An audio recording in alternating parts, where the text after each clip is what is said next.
d'office, Richelieu qui débute. D'après moi, on serait peut-être plus sûr en allant chez Couche-Tard avec l'endettement aussi qui diminue, donc possibilité peut-être de faire mieux à court terme avec Couche-Tard. Mais encore avec Couche-Tard, on avait une marge bénéficiaire quand même assez basse. Donc, investir dans Couche-Tard coûterait quand même assez cher à investir. Puis, vu que la marge bénéficiaire est basse, ça veut dire que leur coût de marchandises, puis leurs charges sont quand même assez élevées.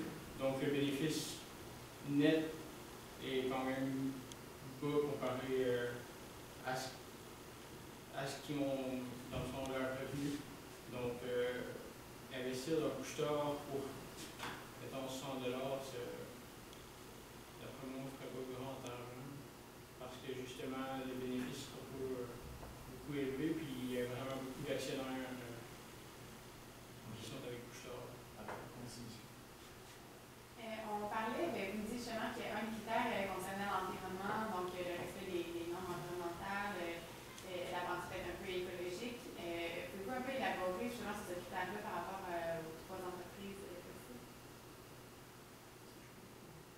D'abord, comme on disait tantôt, l'entreprise Couche-Tard, donc avec les produits de l'essence et des bouteilles d'eau, des choses comme ça, c'est de base plus néfaste pour l'environnement. C'est sûr que Dollarama qui exporte donc le frais de transport, la destruction un peu couche d'ozone, quelque chose comme ça. Richelieu, leurs usines sont situées au Canada, comme Hugo l'a dit tantôt. Donc, la proximité, la fabrication des produits se fait locale, la vente est locale, le transport est assez limité.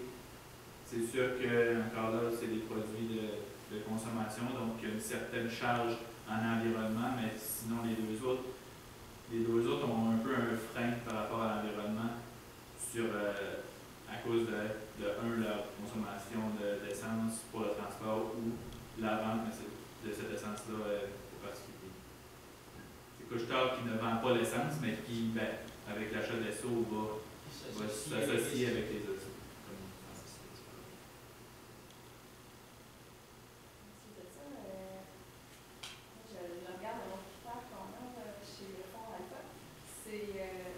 De promouvoir des entreprises qui ont des relations respectueuses avec leurs parties prenantes. Vous en avez parlé un peu à la conclusion, mais j'aimerais ça voir votre cheminement pour en arriver à Richelieu.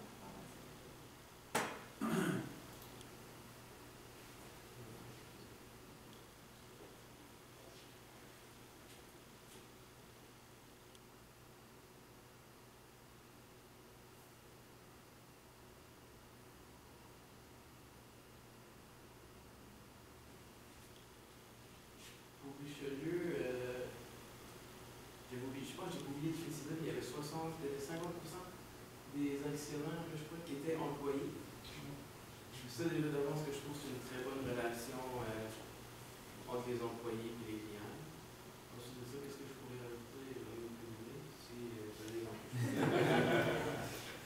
Non, je suis sûr qu'il y a une certaine proximité entre le client, le personnel et la direction qui fait que, vu que les membres de direction sont aussi des membres du personnel, il y a une relation assez facile entre, par exemple, les actionnaires du fonds dans la situation où ils adhéraient au... Désolé, c'est fini. 5 minutes de question étaient finies, donc vous pouvez conclure.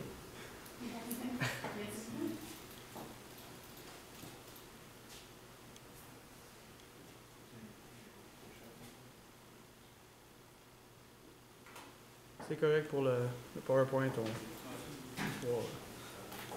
beaucoup. Merci beaucoup.